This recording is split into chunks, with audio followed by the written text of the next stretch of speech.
Assalamualaikum dan selamat malam. Terima kasih atas kesudian dan kesetiaan anda menonton kami di saluran berita RTM dan juga di saluran TV1. Sudah pasti bicara naratif akan menemani malam anda. Pada malam ini pukul 9 malam sudah pastinya kita memberikan penjelasan yang lebih menyeluruh dan juga lebih jelas terhadap isu yang akan kita bangkitkan. Sudah pasti usul ataupun isunya dan juga tajuk pada malam ini adalah tentang lanskap ekonomi baru bersediakah Malaysia. Dalam menilai persoalan ini sudah pastinya pertimbangan yang bersifat resiprokal antara kesihatan dan juga ekonomi perlu diselarikan dan juga perlu diseimbangkan. Setelah hampir 12 bulan kita mendepani pandemik COVID-19, jadi di manakah kebersediaan negara dan juga di manakah kebersediaan rakyat dalam meniti hari-hari seterusnya dalam kita menghadapi pandemik COVID-19. Untuk itu saya amat bersati untuk memperkenalkan tetamu pada malam ini iaitu Yang Berbahagia Tan Sri Datuk Seri Profesor Dr. Nur Azlan Ghazali, Pengarah Eksekutif Majlis Tindakan Ekonomi MTE. Assalamualaikum, selamat malam Tan Sri. Assalamualaikum warahmatullahi. Baik, ini satu penjelasan yang perlu untuk diberikan pemahaman secara menyeluruh kepada khalayak, khususnya rakyat Malaysia, kerana hampir 12 bulan kita mendepani pandemik COVID-19. Maka situasi keadaan itu kadang-kadang berubah dan juga kadang-kadang tidak boleh ditafsirkan kerana pandemik ini juga sentiasa berubah. Cuma menghampiri suku pertama bagi tahun 2021, apakah antara jangkaan ataupun prestasi yang boleh dinilai untuk tahun 2021, Tan Sri? Saya melihat pertamanya, saya rasa kita semua tahu bahawa tahun 2020 dengan pandemik COVID ini adalah satu tahun yang perit lah. Ya. Bagi saya, semua pihak, peniaga kecil, peniaga sederhana, sampai ke dos yang di shopping mall dan juga syarikat-syarikat besar pun. Sebenarnya pandemik COVID yang berpunca daripada masalah kesihatan ini, bila dia melanda ke ekonomi, dia macam tsunami tu. Dia kena semua orang, dia tak memilih orang. Dan juga dalam masa yang sama, dia bukan kena satu dua sektor. Kalau tahun 97-98, tahun 2008-2009, ada sektor-sektor yang kena. Selalu masalah ekonomi ni, Ismail, kalau kita kena kadang-kadang sektor keuangan, kita ada sektor pembuatan. Kalau dikena dalam ekonomi, kita ada sektor luar ekonomi. Jadi kita selalunya ada macam satu tempat untuk berpindah mencari pertumbuhan. Tapi kali ini, fenomena ini memang satu yang sejarah dalam ekonomi dunia. Dia mengenai semua sektor. Dia kena juga sektor dalam negara dan juga luar negara.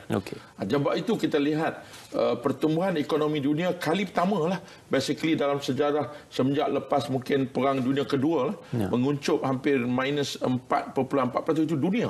Jadi berarti Malaysia pasti terkena juga. Tapi saya merasakan bahawa selepas setahun, kita sebenarnya dah sekiranya hampir setahun lah. Kalau dalam konteks Majlis Tindakan Ekonomi, 11 bulan 3 begitu. Satu yang kita beruntung ataupun saya rasa keputusan yang baik ataupun tindakan yang baik kita buat ialah kita bertindak agak pantas. Kalau dalam konteks Majlis Tindakan Ekonomi, 11 bulan 3, saya ingat lagi. Jadi berarti sejak itu hampir tiap minggu kita bermesyuarat dan meneliti keadaan-keadaan ini. Dan pastinya kita meneliti bukan dalam keadaan yang biasa. Sebab dalam biasa kita macam ada formula dia. Tetapi kali ini tiap-tiap minggu kita menanti keadaan-keadaan yang terkini. Luar jangka. Jadi sebab itu, sebab ini saya ingat dalam sejarah ekonomi negara pun, kali pertama kerajaan harus mengarahkan hampir keseluruhan rakyat, syarikat perniagaan kecil dan besar untuk tutup. Ini bukan satu perkara yang mudah. Tutup kerana nak menyelamatkan nyawa. Tetapi macam mana kita nak seimbangkan? Saya tetap merasakan bahawa dalam tahun yang pertama, perit, tetapi Alhamdulillah kita telah menelusuri episod itu dengan, boleh kata saya terimalah. Maksudnya we can do better maybe, tetapi dalam keadaan yang tidak menentu itu boleh dianggap wajar. Maksudnya beberapa tindakan-tindakan yang kita buat. Tan Sri, tahun 2020 sudah pun berlalu dan dalam tahun 2020 kita sudah melaksanakan menyuntik pelbagai pelan rangsangan ekonomi, khususnya jangka pendek dan juga pelan pemulihan ekonomi jangka sederhana. Cumanya apa yang ingin dirasai dan juga dampak daripada kesannya itu adalah bagaimana ia ditamsilkan atau diterjemahkan kepada rakyat yang sedang melalui fasa-fasa getir dalam pandemik COVID-19. Di peringkat akar umbi, di manakah situasi negara kita sekarang? Dia begini, ini juga saya nak ambil peluang untuk secara ringkas kita lihat setahun yang lepas. Kalau dikira dengan pengumuman yang terkini iaitu tentang pakej permai itu, kita ada 7 kali pengumuman suntikan. Bermula dengan pertamanya adalah pakej rancangan ekonomi yang diumumkan oleh Tun Mahathir pada ketika itu. Kemudiannya kita ada 2 prihatin, penjana dan seterusnya. Jadi berarti kalau kita lihat kan dalam bulan 27 bulan 2, 27 bulan 3, bulan 4, bulan 6, bulan 9 dan ada bajet lagi. Jadi every alternate. Jadi maksudnya kalau purata kira every 2 months adalah satu package yang dirasakan bersesuaian dan disuntik dalam ekonomi negara kita. Ini yang penting kerana kalau saya lihat dalam jumlah keseluruhan saya tolak dulu yang latest permai itu maksudnya yang tahun lepas lah kita secara jumlah keseluruhan 305 bilion. Itu dah lebih daripada bajet tahunan tu. Bajet tahunan biasanya dalam 200 lebih begitu. Jadi itu adalah suntikan tambahan. Itu jumlah keseluruhan. Dalam jumlah keseluruhan itu ada satu komponen yang merupakan suntikan terus daripada kerajaan. Kita panggil direct fiscal injection. Maksudnya melibatkan poket kerajaan secara terus. Dia bukan bentuk macam bank garanti ataupun pemotongan bank itu, tidak. Dia berbentuk terus suntikan gitu. Dan bila kita meneliti, bila angka ini setiap minggu unit laksana di Kementerian Keuangan akan membentangkan apakah progres, apakah perincian, apa isu yang dihadapi kepada Majlis Tindakan Ekonomi setiap minggu.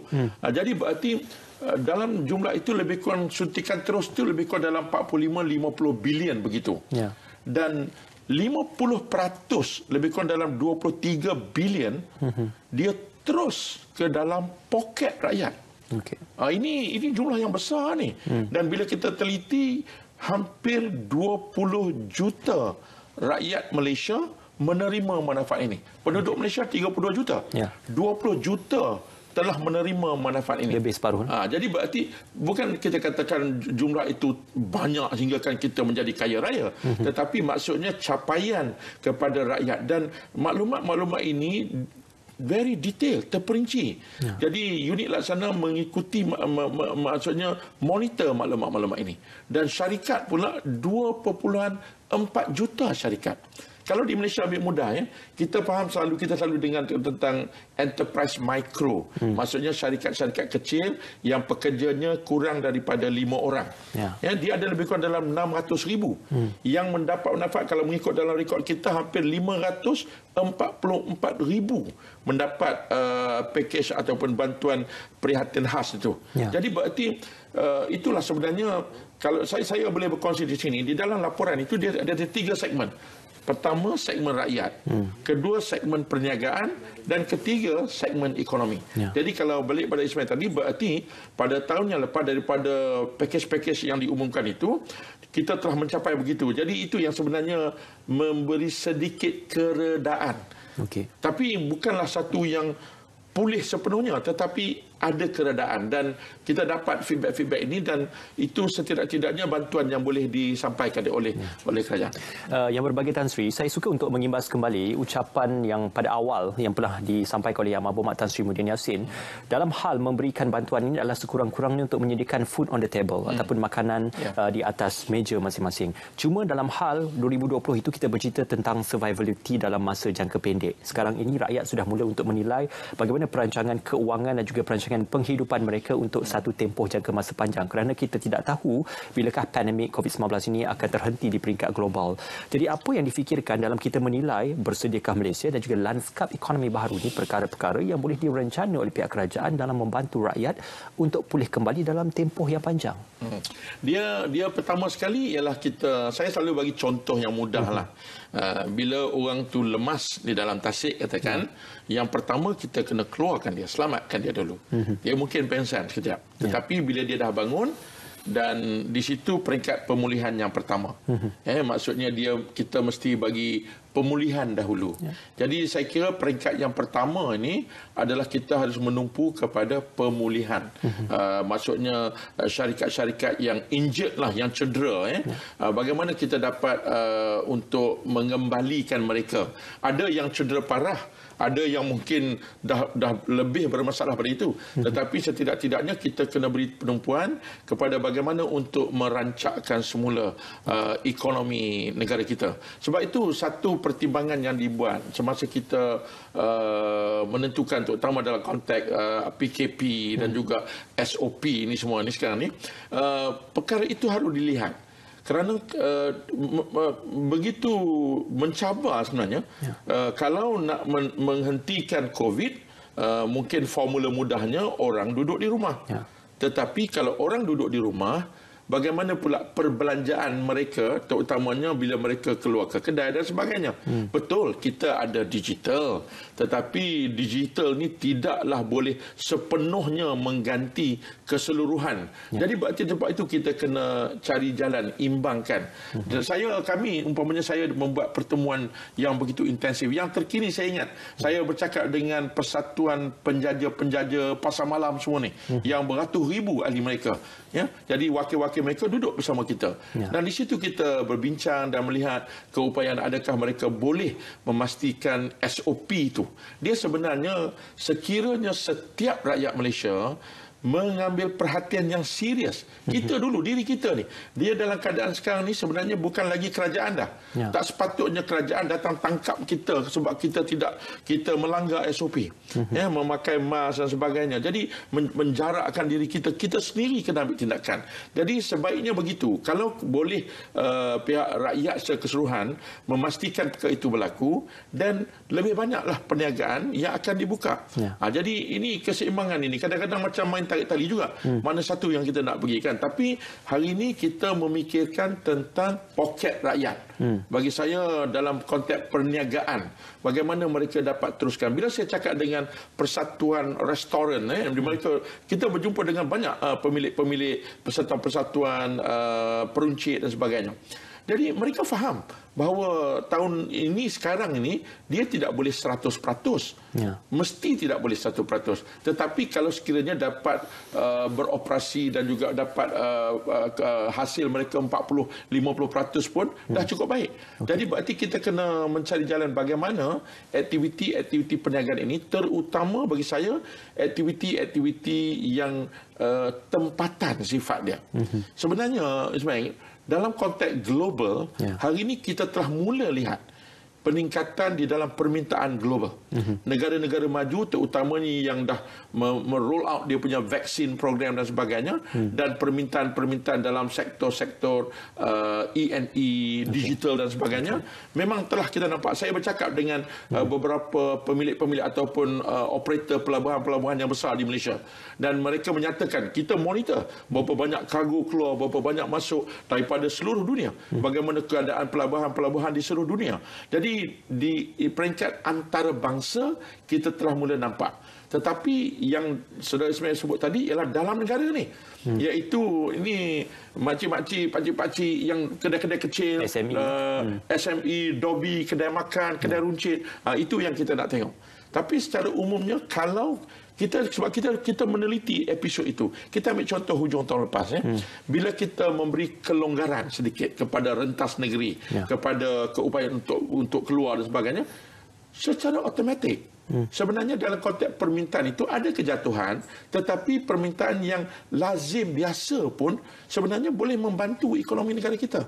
Jadi ini yang kita harap kita dapat menggerakkan begitu, dan suntikan dan bantuan daripada kerajaan ini dia ada limit. Jadi yang penting ialah bagaimana untuk meningkatkan permintaan itu. Itu yang itu peringkat pemulihan bagi saya. Okey, Tan Sri, saya akan bertanyakan dan juga akan mengkorelasikan tentang suntikan yang telah pun dilaksanakan oleh kerajaan, khususnya bantuan-bantuan yang diberikan, semuanya seketika nanti dalam Bicara Naratif.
hospital swasta telah bersetuju untuk menerima dan merawat kedua-dua pesakit COVID-19 dan juga bukan COVID-19 bagi meringankan tekanan pada sistem kesihatan awam.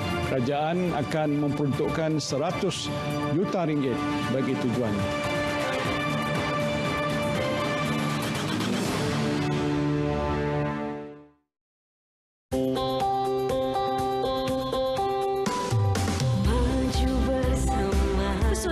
Minggu ini, masyarakat Changna, rakyat sejahtera bersama-sama Menteri Pembangunan Wanita, Keluarga dan Masyarakat Yang Berhormat Datuk Seri Rina Muhammad Harun membincangkan isu penderaan kanak-kanak, usaha menangani masalah itu daripada terus berulang, dan penampilan khas dalam segmen Expose bersama Aidilia Hilda.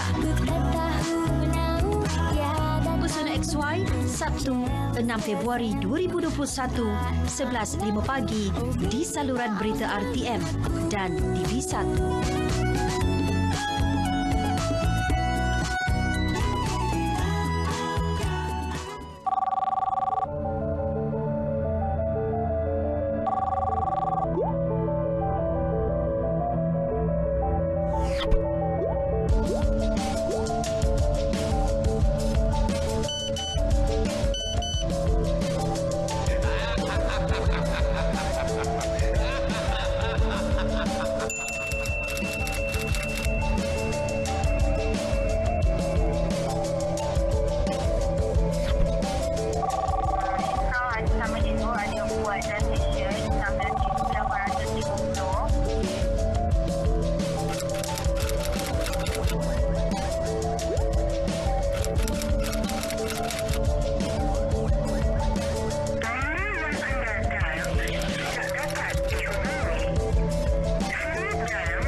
Bicara naratif di saluran berita RTM dan TV1 masih lagi bersama yang berbahagia Tan Sri Datuk Seri Profesor Dr. Nor Azlan Ghazali, Pengarah Eksekutif Majlis Tindakan Ekonomi. Tan Sri, mungkin persoalan ini banyak dipermainkan ataupun dimainkan oleh pihak media ataupun beberapa pihak tidak bertanggungjawab dalam menilai dan juga menuduh bahawasanya pelaburan asing sudah banyak yang ditarik balik ataupun pelaburan asing, pelabur-pelabur dari luar sudah mula untuk risau tentang nilai pelaburan di Malaysia. Jadi dalam hal kita melihat kepada beberapa syarikat-syarikat gergasi seperti Hyundai, Honda yang sudah menarik balik pelaburan mereka dari Malaysia, apakah ini gambaran sebenar pelaburan asing yang sedang dialami oleh negara di peringkat tempatan, Tan Sri? Cerita pelaburan, cerita yang ada kata pelaburan keluar, ada yang kata kita tak dapat kalah dengan Indonesia dan sebagainya, ni memang saya tengok sekarang ni agak berleluasa lah, sehingga kan mungkin ada yang mula tertanya-tanya dan sebagainya.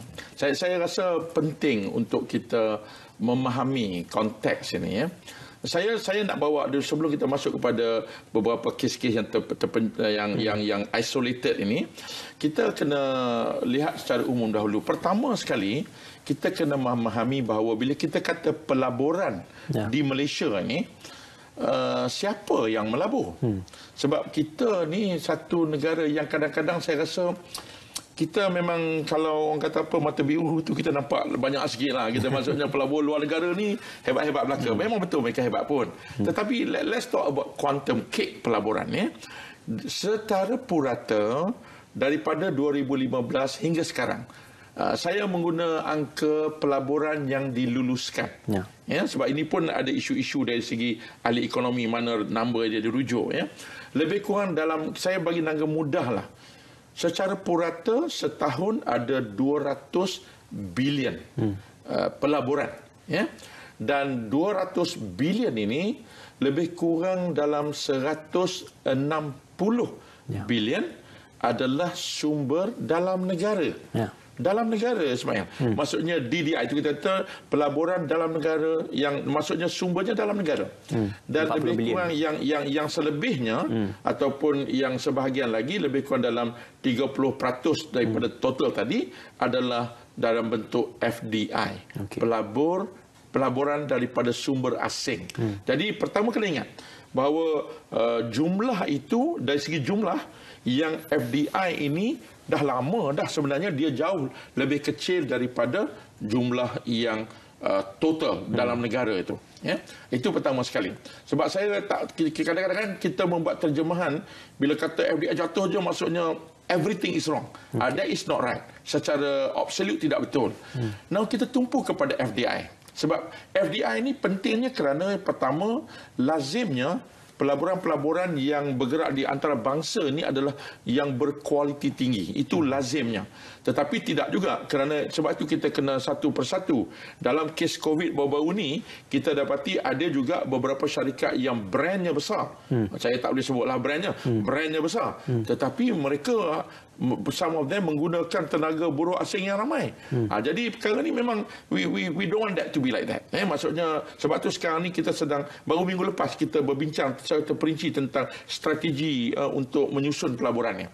Jadi tapi tak apa, kita anggap pelaburan luar negara itu dia bernilai tinggi, mengaplikasi teknologi yang baik dan juga dalam masa yang sama kita harus faham bukan Malaysia sahaja nak mereka.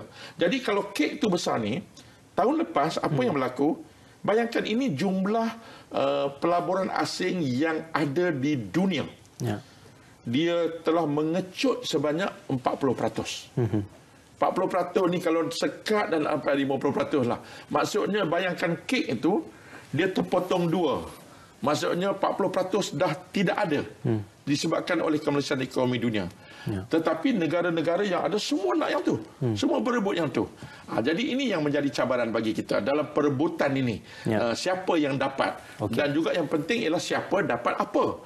Sebab kita tak mahu juga pelaburan-pelaburan. Sebab ada, saya tahu ada. Because saya dalam pejabat di sana, saya tahu bahawa pelaburan-pelaburan yang besar jumlahnya tetapi mungkin merosakkan alam sekitar. Kita tak mahu. Pelaburan ataupun dia datang, dia kata saya boleh melabur tapi saya nak 10,000 pekerja asing. We don't want that. Eksploitasi jadi berarti Malaysia kita menyusun supaya pelaburan yang masuk ke negara kita ini biarlah pelaburan yang aspirasinya sama seperti kita. Teknologi tinggi, pekerjaan yang lebih mahir, dia memberi kesan kepada syarikat-syarikat dalam negara. Jadi bukan hanya jumlah sahaja yang kita lihat. Itu satu perkara yang penting. Jadi saya nak berbalik kepada isu pelaburan asing ni. Jadi persaingannya memang tinggi. Memang tinggi, persaingannya memang tinggi dan di sini maksudnya kita basically dalam tahun 2020 ini kena ingat kita ada krisis ekonomi, kita juga ada krisis kesihatan dan kita tidak boleh nafikan bahawa ada beberapa isu ataupun krisis-krisis yang bersifat politik sini. Jadi bagi pelabur-pelabur asing, kalau saya pun jadi pelabur asing, kalau saya tahu sebuah negara itu sedang berhadapan dengan kancah yang sedemikian, saya akan fikir 2-3 kali. Jadi bagi saya tahun 2020 ni dia unik.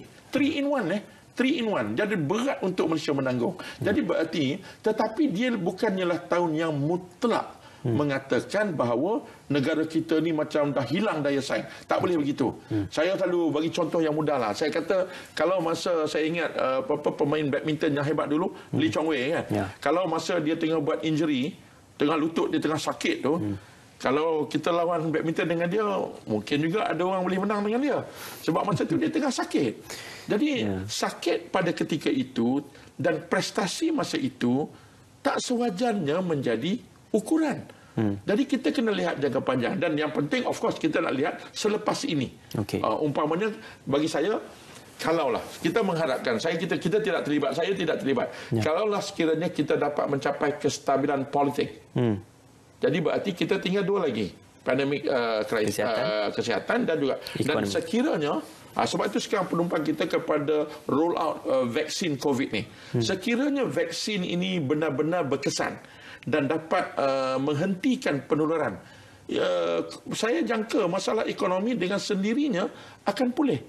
Cumanya kejatuhan kita tahun lepas, dia punya orang kata apa, parut dia tu, kesan dia tu dalam. Jadi kemungkinan pemulihan kita itu tidak sepantas dan terus mengembalikan kita begitu. Jadi that's why saya kata tadi kita perlu pemulihan. Tetapi dalam konteks ini pemulihan kita kena sentiasa melihat jangka panjang supaya kita bersedia pulih, jangan pulih jadi macam dahulu. Pulih tetapi jauh lebih baik dan menyesuaikan dengan ini tajuk yang kita nak bincang juga, landscape lanskap ekonomi baru ni. Rentetan daripada isu pelaburan yang dibawa dan juga telah pun dibentangkan oleh Yang Berbahagia Tan Sri tadi, apa yang lebih penting adalah kita menilai dari segi aliran tunai. Kerana aliran tunai itu adalah perkara-perkara pokok yang penting untuk meneruskan kehidupan dan juga kelangsungan kehidupan rakyat ketika ini. Apabila persupadanan negara ditutup, sektor pelancongan dan juga penerbangan juga terhenti dan juga terjeda buat seketika, maka aliran tunai itu hanya bergerak dalam peringkat tempatan. Makanya perbelanjaan daripada rakyat Malaysia disalurkan kepada rakyat Malaysia kembali dan dia berpusing dan juga simbiosis di situ. Cuma dalam kita meningkatkan aliran tunai di peringkat tempatan ini, apa lagi antara cara-cara dan juga faktor yang boleh untuk memberikan nilai tambah? Yang pertama, suntikan daripada kerajaan membantu. Perbelanjaan kerajaan membantu. Sebab itu dalam konteks bila mana ekonomi Malaysia, mudah cerita, individu kurangkan perbelanjaan, firma kurang perbelanjaan, masyarakat antarabangsa kurangkan perbelanjaan, yang satu yang memainkan peranan adalah kerajaan. Sebab itu kelancaran perbelanjaan kerajaan yang telah dirancang dan diperuntukkan. Dalam konteks tadi kita sebut yang all the budget yang kita sebut tadi sebagainya, penting untuk kerajaan memastikan kelancaran projek-projek baik kecil, sederhana dan tinggi dapat diteruskan. Because bila ada perbelanjaan begitu, maka kita dapat akan ada kesan-kesan kita panggil multiplier, kesan-kesan pengganda kepada orang lain. Satu lagi ialah kita juga kena mencari siapa yang boleh belanja. Ini juga harus faham, sebab saya tengok ada kenalan saya jugalah yang mengatakan contohnya orang kaya-kaya dapat beli kereta, dia kata. Dia kata orang pendapatan tinggi lah sebab ada pengecualian cukai untuk kereta itu kan. Tapi kita harus faham, dalam ekonomi yang Malaysia masih ada kumpulan yang ada kuasa beli, terutama kumpulan pendapatan tinggi. Dan juga mungkin sektor-sektor yang tidak begitu terjejas. Dalam sektor perkhidmatan awam, gaji masih penuh umpamanya. Jadi setidaknya kita tahu ada poket-poket dalam ekonomi kita yang masih ada kuasa beli. Sebab tu kalau kita lihat dulu, hujung tahun lepas kan, saya ingat bila kita bagi sedikit kelonggaran, kita dapati macam orang kata apa, kegairahan untuk keluar dan pergi melancong belanja tu memang nampak sangat. Jadi of course kita tak suka dari segi COVID, tetapi kita nampak kesediaan mereka untuk berbelanja. Jadi berarti dalam konteks ini, kalau dalam konteks kenderaan memang betul kita lihat pendaftaran kereta baru meningkat. Which is good. Sebab apa? Kumpulan ini berbelanja dan dia akan ada kesan pengganda. Kita jangan ingat bila seorang belanja, katalah seorang tu dia nak pergi ke hotel katakan, dalam perjalanan dia singgah kedai minyak. Dia beli makan, dia beli minum, dia singgah kedai makan, dia beli makanan, makcik itu dia beli kuih dan sebagainya. Jadi berarti dia ada rantaian. Itu sifat ekonomi itu. Jadi berarti kita kena mencari di mana ada ruang-ruang yang mana ada kuasa beli. Kuasa beli ini bukanlah musnah semuanya, tidak. Kita harus faham, sebahagian daripada kejatuhan ekonomi ini berpunca daripada kita tidak boleh bergerak seperti biasa untuk melaksanakan keperluan kehidupan kita. Tidak seperti biasa. Dan kita semua faham sebab apa. Sebab tu contohnya bila rentas negeri di Kuala Lumpur, di Selangor ni, mudah cerita kawasan Lembah Kelang dan kalau masuk Seremban sikit tu 40-50% ekonomi negara di situ. Jadi bila kita tutup kawasan itu, bayangkan berapa banyak perbelanjaan yang terkesan di keluar itu. Jadi sebab tu bila kita buka, saya di Majlis Tindakan Ekonomi, kita monitor secara kita panggil frekuensi tinggi perbelanjaan harian. Kita tahu berapa ramai, contohnya ramai orang yang mengunjung pusat membeli belah. Kalau masa yang paling teruk tahun lepas, dia jatuh sebanyak 80%. Jadi bayangkan, ini dibanding pada Januari last year. Maksudnya kalau 100 orang, tinggal 20 orang saja pergi pusat membeli belah. Kemudian kita agak longgar, kita bagus, dia jatuh lagi, tapi 20% saja jatuh. Sekarang dia mula berganjak balik ke arah yang kita risaulah, sebab PKP ini dia pergi kepada 50% sekarang. Maksudnya kejatuhan berbanding Januari tahun lepas. Adakah sudah dijangkakan, Tan Sri? Pastinya. Sebab saya melihat data ni hari-hari. Hari-hari saya nampak pergerakan dia macam mana. Berapa ramai orang tinggal di rumah. Berapa ramai orang pergi berada di kawasan transit untuk bas dan juga MRT. Jadi kita di Majlis Tindakan Ekonomi, kita membuat penelitian ini secara detail. Ini bukan laporan macam GDP, semua ni dah tak boleh pakai dah. Untuk krisis ni, dia kalau dekat hospital mudah tengok dekat hospital kalau kita pergi ward biasa, nurse datang ambil darah tinggi tu berapa kali sehari? 4 kali. Dia kejut nak ambil darah tinggi. Tapi kalau kita pergi ke ICU, semua wayar sambung. Jadi sekarang kita bertindak macam tu. Maksudnya kita cuba mencari data-data ni, berapa banyak pesanan-pesanan dan sebagainya supaya kita dapat menterjemahkan apa implikasi ke atas ekonomi. Baik. Tan Sri, kita akan menyambung perbualan kita untuk kita lanjutkan korelasi daripada apa yang kita bualkan tadi. Semuanya sekembalinya dalam Bicara Naratif.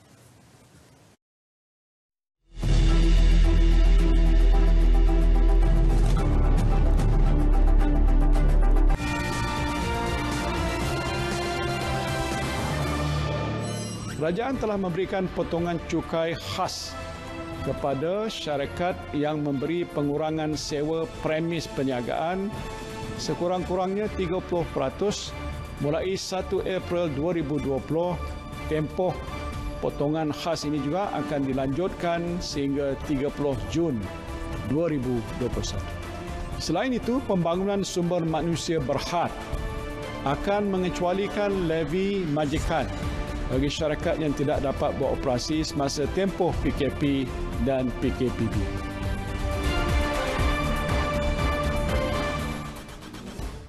Hei, nak keluar ke tu? Kes dah banyak ni. Ingat 3W. Wash, basuh tangan. Wear, pakai pelitup muka. Dan warn, ingat peringatan KKM. Tak payah salam atau laga badan. Kalau batuk dan bersin, tutup mulut. Sakit, jumpa doktor. Tempat yang selalu disentuh, basuh. Patuhi kepada SOP. Ikut syarat PKPP, lindungi orang berisiko tinggi, jaga penjarakan fizikal.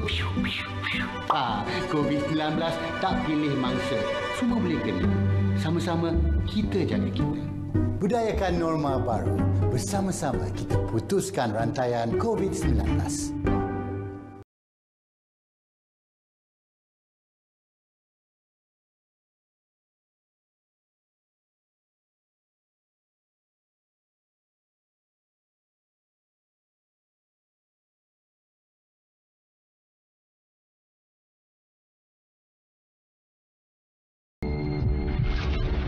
Pagi kita ambil suhu kan?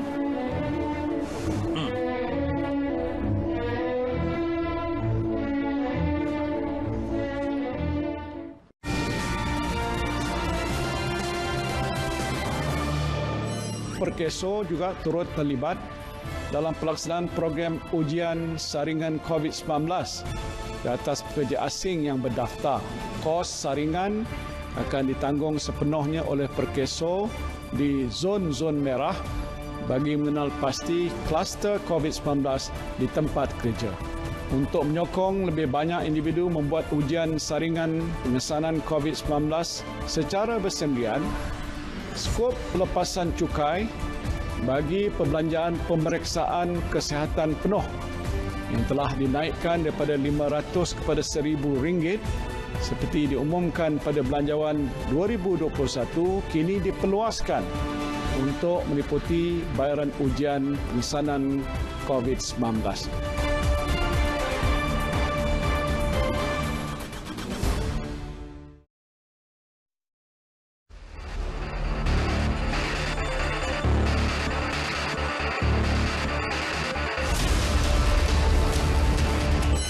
Atas penilaian risiko dan nasihat KKM, sidang khas hari ini bersetuju untuk melanjutkan PKP 2.0 di seluruh negara bermula daripada 5 hingga 18 Februari 2021 kecuali di negeri Sarawak yang kekal di bawah PKPB, kecuali kawasan-kawasan Sarawak yang telah disiarkan sebagai PKPD.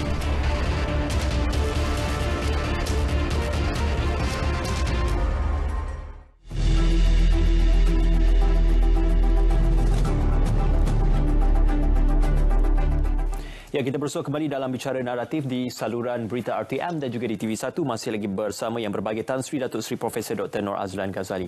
Tan Sri, mungkin kali ini kita lebih bersifat realistik dalam kita menilai, ya memang benar kita akan bercerita tentang KDNK, GDP dan sebagainya. Tapi perkara itu adalah perkara yang bersifat struktural dan juga bersifat dasar.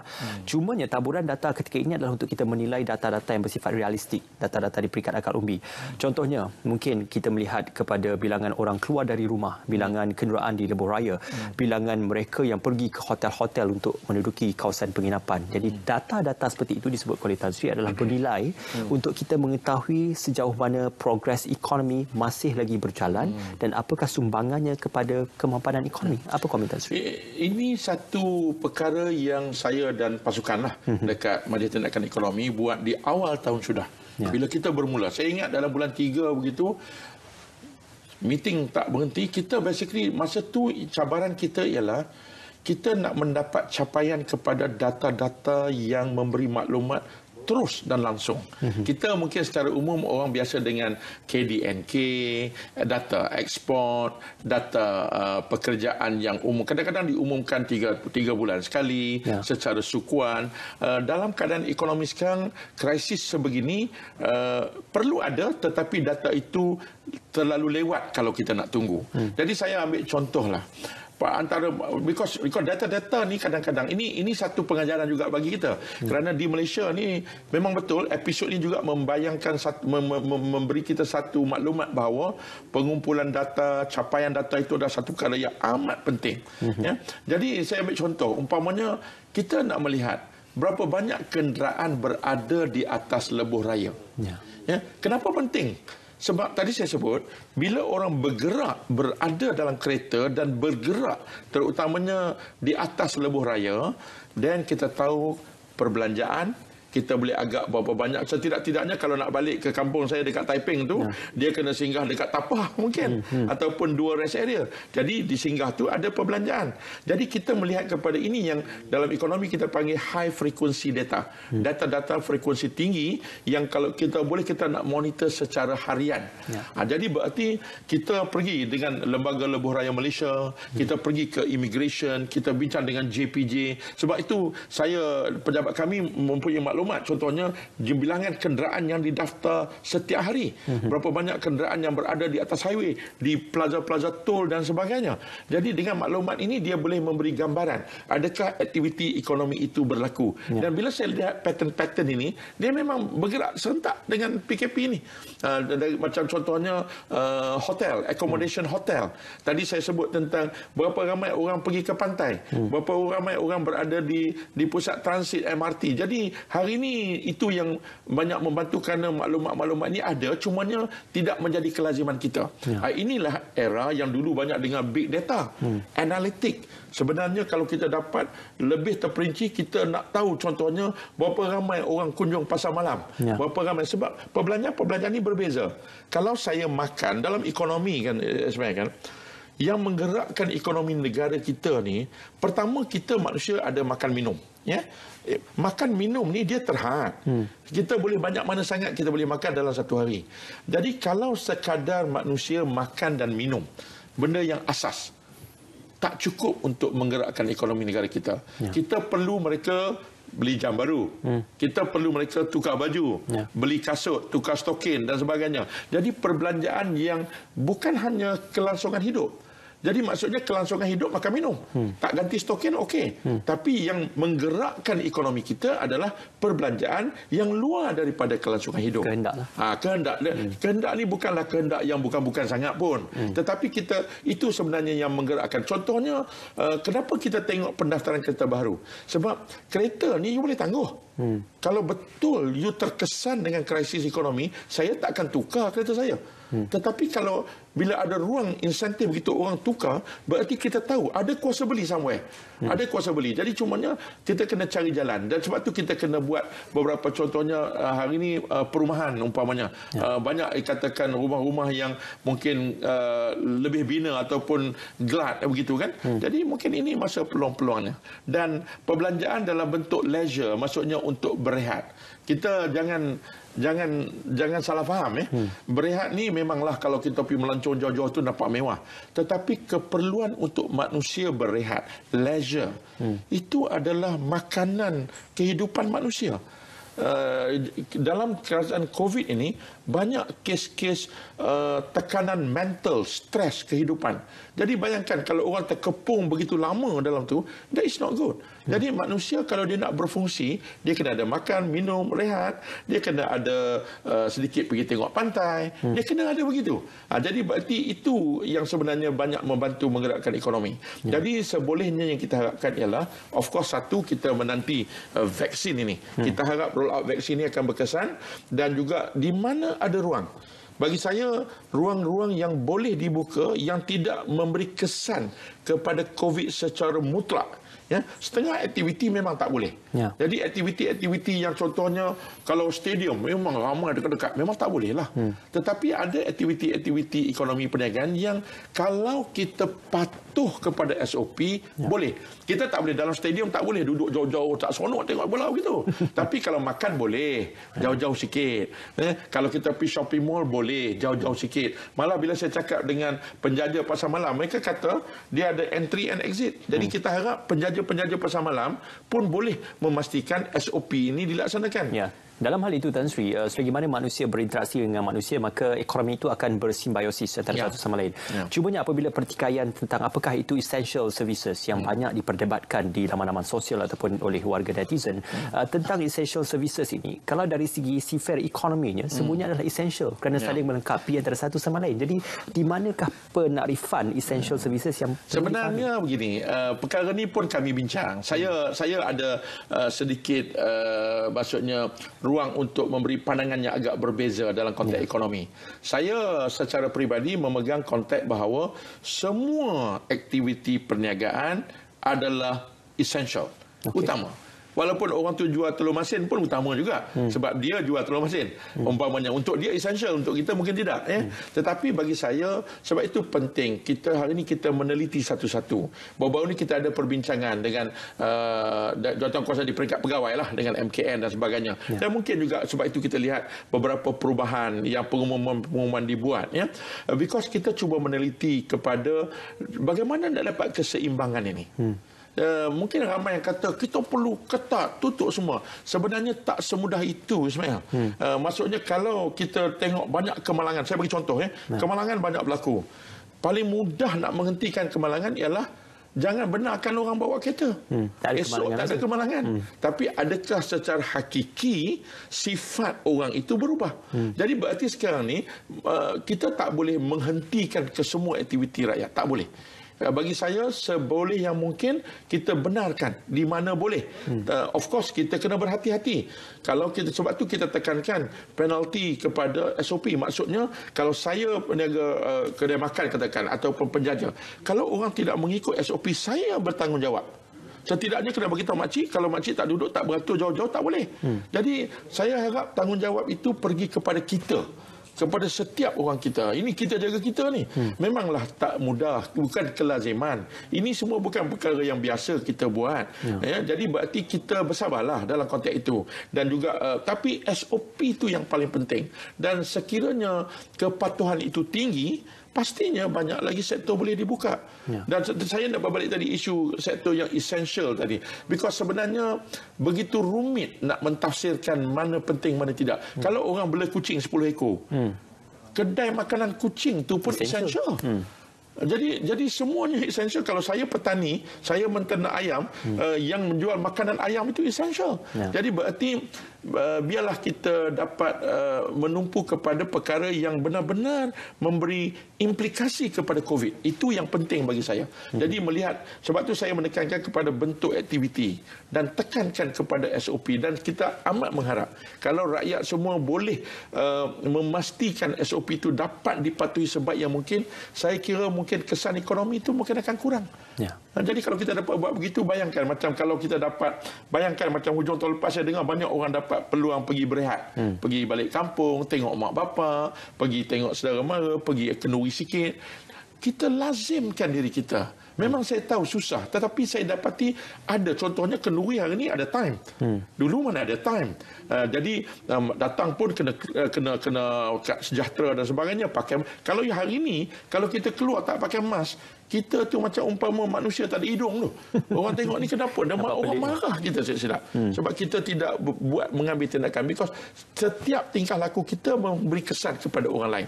Jadi sebaiknya biarlah kita yang membuat keputusan ini, bukan perlu kerajaan nak tangkap kita. Tak ada untungnya kalau kita melanggar SOP ni. Malah mungkin bermasalah. Masuk kalau 10 orang nak makan dalam satu restoran, nak juga makan bersama. Jadi bagi saya, peniaga kena halang. Kalau tak halang, panggil polis. Tangkap mereka. Because kalau mereka kena, orang lain kena. Jadi berarti semua orang bertanggungjawab. Dan tanggungjawab ini harus balik kepada rakyat. Kerajaan boleh membantu, boleh mengawal, tetapi tanggungjawab dalam pandemik sebegini, pandemik yang masuk komuniti kita, tanggungjawab adalah kat tadi kita sendiri. Dalam hal kita menepani pandemik COVID-19, rakyat ataupun keseluruhan masyarakat mengharapkan kerajaan menjadi game changer kepada permainan yang sedang kita hadapi dalam pandemik COVID-19 ini. Jadi apabila sebarang perutusan atau pengumuman dibuat, maka kesegeraan dan juga urgensi itu adalah sesuatu yang dituntut di peringkat tempatan, malah di peringkat akar umbi. Jadi bagaimana dalam hal-hal proses ekonomi, bantuan, insentif dan sebagainya, urgensi atau kesegeraan itu adalah perkara yang akan menentukan sama ada kita berjaya menghadapi situasi kritikal ini ataupun tidak. Dia dalam konteks pakej-pakej ransangan dan juga suntikan yang diumumkan oleh kerajaan, sepenuhnya dimonitor kepantasan dan pelaksanaan itu, sebab dipanggil unit laksana di Kementerian Kewangan. Ini bahawa yang berhormat Menteri Kewangan lah. Unit ini mereka meneliti, memastikan perbelanjaan dan setiap inci ini dilaporkan. Contohnya kalau saya tengok, saya ada saham data, saya boleh share sikit umpamanya. Kalau daripada dana prihatin, dalam prihatin ada 31 bilion suntikan secara terus. Terus ni maksudnya go to your pocket, to your bank account. Cash. Dan sehingga kini lebih kurang dalam totalnya lebih kurang dalam 90.1% telah disperse. Jadi berarti pelaksanaan kepantasan untuk dana ini sampai dan sebagainya adalah satu perkara yang kita teliti. Dan juga dalam masa yang sama, setelah setahun ini, kita juga menilai beberapa program yang kemungkinan kaedah ini tak boleh. So kita shift pergi kepada kaedah yang berbeza umpamanya. Jadi perkara-perkara ini kita lihat contohnya sekarang ni ada Majlis Pekerjaan Negara yang secara spesifiknya melihat kepada labor market lah. Maksudnya adakah orang bekerja, berapa ramai orang hilang pekerja. Kita melihat contohnya berapa peratus orang yang hilang pekerjaan dan kembali bekerja balik. Pun kita perkeso monitor data-data ini. Jadi penting untuk kita, kepantasan memang satu yang kemestian lah. Dan pihak laksana, walaupun saya di Majlis Tindakan Ekonomi, tapi kawan-kawan di laksana, Datuk Nazri dan pasukannya, mereka membuat kajian juga keberkesanan. Macam mana rakyat respon kepada pakej-pakej ini. Dan siapa yang respon bagus, siapa yang kata patut ubah dan sebagainya. Jadi ini saya rasa tindakan yang dibuat sebaik yang mungkin. Ada libat urusnya. Tan Sri, kita akan berjeda sekali lagi dan sekembalinya kita akan meneruskan untuk kesimpulannya semuanya dalam Bicara Naratif.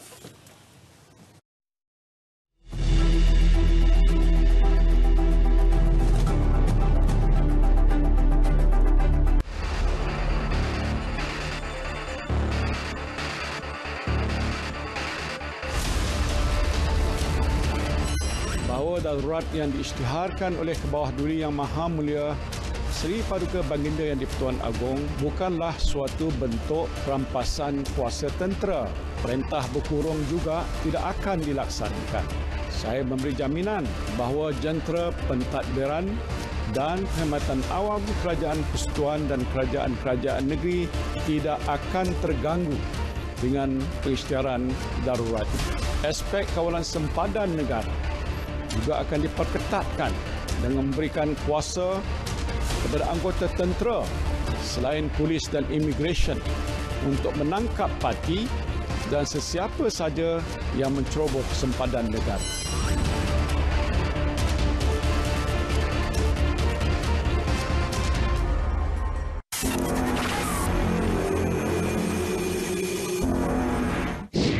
Jadi selain tubuh badan kita menghasilkan antibody terhadap virus ni, terhadap COVID-19 virus ni, dia akan mengenal spike protein ni sebab kita dah ajar dia daripada vaksinasi tu. Jadi dia ada juga sistem pertahanan badan yang kita panggil cellular immunity. Kita menggunakan sel. Sel maknanya kita gunakan T cell dan B cell dan juga sel-sel lain dalam immunity. Jadi kita ada production of antibody dan juga production of cellular antibody. Jadi gabungan kedua-dua ini dapat mengajar tubuh badan kita untuk mengenal COVID-19 ini kalau dia menjangkiti kita dan menghalang penyakit COVID-19 pada penerima vaksin itu.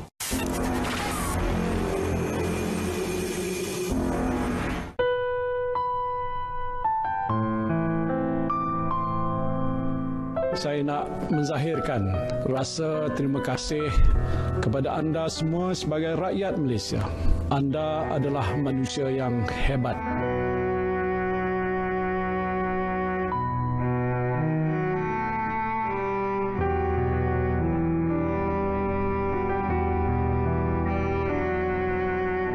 Kita ibarat sebuah keluarga yang besar.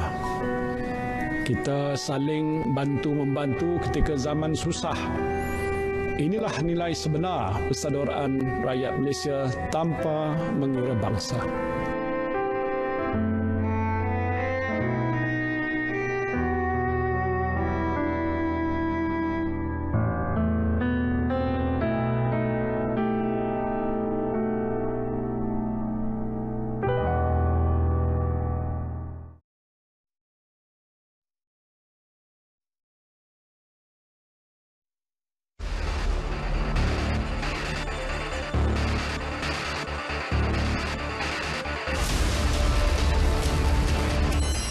Sehingga kini KKM mengesahkan terdapat peningkatan kes yang mendadak. Ada beberapa kawasan yang dikenakan PKPD di Felkra Nasaruddin Perak Tengah dan Felda Bersia Hulu Perak bermula 3 Februari sehingga 16 Februari 2021.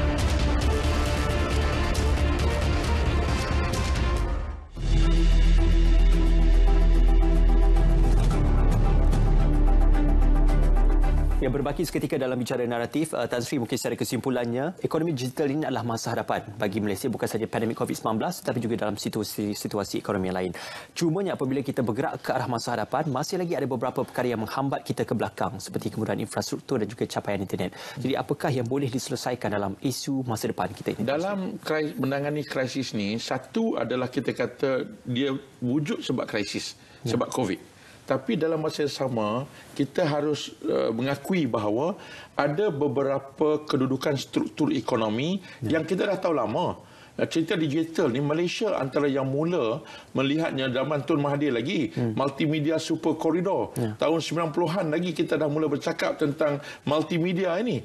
Jadi kalau kita lihat, bagi saya lah secara jujur ni, kita lihat bahawa kita dalam kejayaan kita ada beberapa kelemahan-kelemahan struktur yang agak dah berpanjangan. Saya bagi beberapa contoh. Kemudahan-kemudahan maksudnya capaian dalam konteks teknologi maklumat, internet dan sebagainya. Sistem pendidikan kita yang sering kali kita dengar dia macam agak tersangkut dengan legasi lama. Sampai baru ni pun contohnya nak mengajar internet pun macam mengajar dalam kelas, tak boleh begitu. Jadi kena berubah. Kita ada isu pekerja asing. Hari ni kita lihat antara punca COVID yang banyak ni pekerja asing lambakan, dan kita tahu masalah ni kebergantungan mereka kepada mereka terlalu lama dah. Kita ada masalah dari segi aplikasi teknologi, sektor informal. Di Malaysia, kita ada pekerja 15 juta lebih kurang. 15 juta yang dianggap tenaga kerja. Hanya 7 juta saja lebih kurang yang mendaftar dengan Perkeso. Yang mendaftar dengan Perkeso, Ismail, dia ada insurans. Betul. Kalau dia hilang pekerjaan hari ini, 6 bulan akan datang dia ada certain percentage gaji dia dapat. Jadi dia ada lindungan. Tapi hanya 7 juta. Kita ada sektor informal yang besar. Mungkin sekitar hampir 4 juta yang meniaga. Kita tak tahu siapa dia di mana dan sebagainya. Tidak ada pendaftaran yang baik. Jadi berarti nak bantu pun hari itu, kita tak tahu mereka. Jadi ini antara area-area yang perlu kita lihat. Kita perlu improve. Bagi saya, selepas COVID ni, di samping pemulihan, kena ada reform. Sebab tu kata recovery without reform is a waste. Maksudnya kalau kita pulih tapi jadi balik macam sebelum ni, berarti kita melepaskan peluang untuk buat reform. Sistem pendidikan kita obviously kita lihat perlu ada satu transformasi yang bersungguh-sungguh. Kebergantungan pekerjaan, bagaimana kita mengiyakan kita boleh menerima pekerja asing, tak salah, tetapi jangan jadikan mereka hamba. Jadi penempatan mereka kita tak ada jaga, hari ini berbalik pada kita. Penempatan yang padat, yang begitu menyebabkan COVID melimpah-limpah mata kata di kalangan mereka. Jadi bagi saya dalam kita mengharungi krisis ini, saya percaya bahawa, dan kita telah pun mengenal pasti. Pejabat saya, kami ada tim yang melihat kepada the longer term. Maksudnya selepas COVID ini, apa dia elemen-elemen yang perlu kita dah mula hari ini kena tekankan. Jadi kalaulah umpamanya kita dapat pelajari lah, ini elemen awal that we learn. Setiap satu musibah itu ada kebaikannya. Jadi bagi saya untuk Malaysia, kita perlu memastikan ekonomi negara, struktur ekonomi diubah dalam beberapa aspek-aspek digital dan sebagainya. Saya kira kesimpulannya dalam tempoh 12 bulan ini adalah tempoh untuk kita belajar dan tempoh untuk kita menekuni apakah yang boleh kita lakukan. Mungkin corak yang lama sudah tidak boleh digunakan. Kita perlu untuk berubah kepada corak yang baru. Terima kasih atas perkongsian yang baik kepada yang berbahagia Tan Sri Datuk Sri Profesor Dr. Nur Azlan Ghazali, Pengarah Eksekutif Majlis Tindakan Ekonomi, dan juga terima kasih kepada anda yang setia bersama kami dalam Bicara Naratif. Teruskan kesian anda dengan rancangan-rancangan lain di saluran Berita RTM dan juga di saluran TV1. Dengan itu kami tinggalkan anda dengan Assalamualaikum dan selamat malam.